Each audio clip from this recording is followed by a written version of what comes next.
உலகத் தமிழர்களின் உயிர்நாதம் உண்மை தமிழ் தொலைக்காட்சி. வணக்கம். உண்மை தமிழ் தொலைக்காட்சியின் பிரதான செய்திகள். முதலில் தலைப்புச் செய்திகள். ஐக்கிய தேசிய கட்சியை பூதங்களே வழிநடத்துகின்றன ரவி கருணாநாயக்க.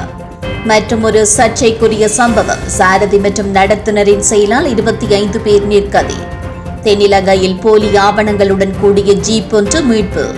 சிக்கலில் மாட்டிய ரணில் விசாரணையை ஆரம்பிக்க மனுர அரசு. கிழக்கில் புதிதாக உருவெடுத்துள்ள தீவிரவாத மதக்குழு. வெளியான அதிர்ச்சி தகவல்.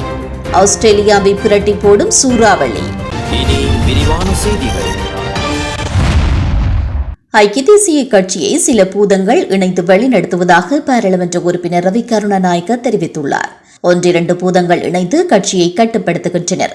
எனவே எங்களுக்கு அருகில் செல்ல முடியவில்லை. இருப்பினும் அனைவரும் ஒன்றிணைந்து ஒரு பாதையில் செல்ல வேண்டும் என்று அவர் கூறினார். அது மட்டுமல்லாமல் எதிர்வரும் மாகாண சபை தேர்தலில் ஐக்கிய தேசிய கட்சி போட்டியிடும் என்றும் அவர் உறுதி செய்தார்.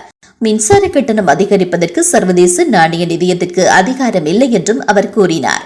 நான் இதை பற்றி பாராளுமன்றத்தில் முன்பே கேள்வி எழுப்பியிருந்தாலும் சரியான பதில் கிடைக்கவில்லை என்றும் அவர் மேலும் சுட்டிக்காட்டியுள்ளார்.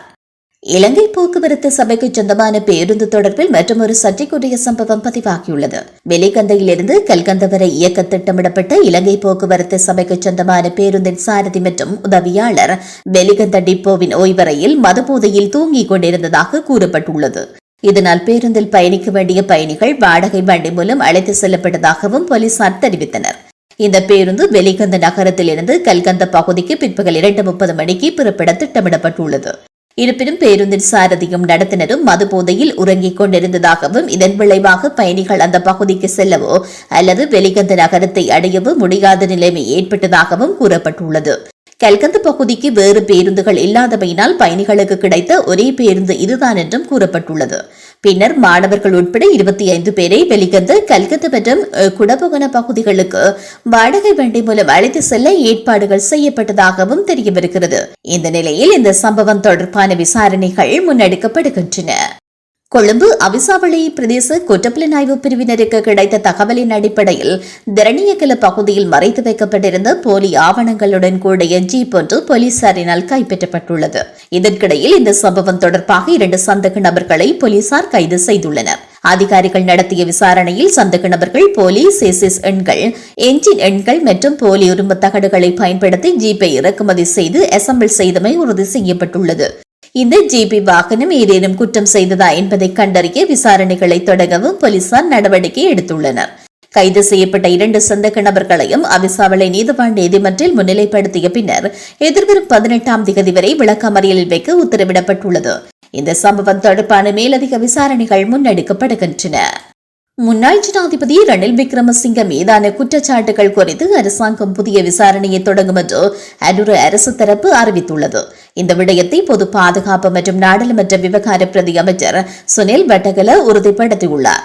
முன்னாள் ஜனாதிபதி ரணில் விக்ரமசிங்க அண்மையில் அல் ஜசீராவுக்கு வழங்கிய நேர்காணலில் குறிப்பிடப்பட்ட பட்டலந்த அறிக்கை தொடர்பான குற்றச்சாட்டுகளை விசாரிக்க அரசாங்கம் தேவையான நடவடிக்கைகளை எடுக்கும் என்றும் கூறினார். இதேவேளை மத்திய வங்கி பத்திர மோசடி மற்றும் ஈஸ்டர் ஞாயிறு தாக்குதல் குறித்தும் விசாரணைகள் நடத்தப்படும். அத்துடன் அவை இரண்டும் ரணில் விக்ரமசிங்க பிரதமராக இருந்த காலத்தில் இடம்பெற்றன. இந்த நிலையில் தேசிய மக்கள் சக்தி அரசாங்கம் வெளிப்படைத்தன்மைகளை உறுதி பூண்டுள்ளது. ரணில் விக்ரமசிங்க முன்னர் அரசியல் பாதுகாப்பை பெற்ற அனைத்து குற்றச்சாட்டுகள் மீதும் நடவடிக்கை எடுக்கும் என்றும் விவகார பிரதி அமைச்சர் சுனில் வட்டகல தெரிவித்துள்ளார்.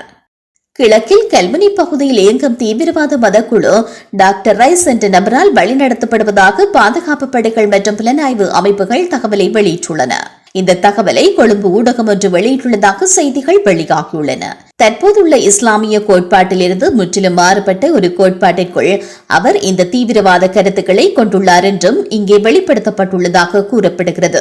இஸ்லாமிய மத தலைவர் முகமது நபி வாழ்ந்த காலகட்டத்திற்கு ஏற்ப இஸ்லாமிய மக்கள் வாழ வேண்டும் என்றும், தலையில் முக்காடு போடுவதற்கு பதிலாக ஜடா அணிவது, காவல்துறைக்கு செல்வதற்கு பதிலாக மத தலைமை மூலம் பிரச்சினைகளை தீர்ப்பது, அணியும் ஆடைகளை மாற்றுவது உள்ளிட்ட பல மாற்றங்களை அவர் செய்து வருவதாகவும் இஸ்லாமிய மத தலைமை பாதுகாப்பு படையினருக்கு தெரிவித்துள்ளார் வசித்துள்ளதாக கூறப்படுகிறது.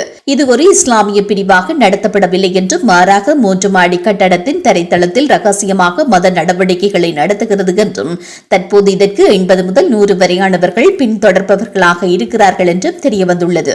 இருப்பினும் இதுகுறித்து சமீபத்தில் ஜனாதிபதிக்கும் தெரிவிக்கப்பட்டுள்ளது. இது தொடர்பாக சிறப்பு விசாரணை நடத்தப்படும் என்று பாதுகாப்பு படையினர் தெரிவித்துள்ளதாக குறித்த ஊடகம் செய்தி வெளியிட்டுள்ளது. ஆஸ்திரேலியாவின் பிரிஸ்பேன் அருகே உள்ள மோர்டன் தீவில் அல்பிரட் சூறாவளி நுழைந்துள்ளதாக வெளிநாட்டு ஊடகங்கள் செய்தி வெளியிட்டுள்ளன. இதன் விளைவாக குயின்ஸ்லாந்து மற்றும் நியூ சவுத் வேல்ஸ் மாநிலங்களில் பலத்த மழை பெய்கிறது. மேலும் காற்றின் வேகமும் அதிகரித்துள்ளது. இதன்படி இந்த மாநிலங்களில் 2 லட்சத்திற்கு மேற்பட்ட வீடுகள் மின்சாரத்தை இழந்ததாகவும் செய்திகள் வெளியாகியுள்ளன. ஆஸ்திரேலிய வானிலை அதிகாரிகளும் கடுமையான வெள்ளப்பெருக்கு ஏற்படும் அபாயம் இருப்பதாக எச்சரிக்கை விடுத்துள்ளனர்.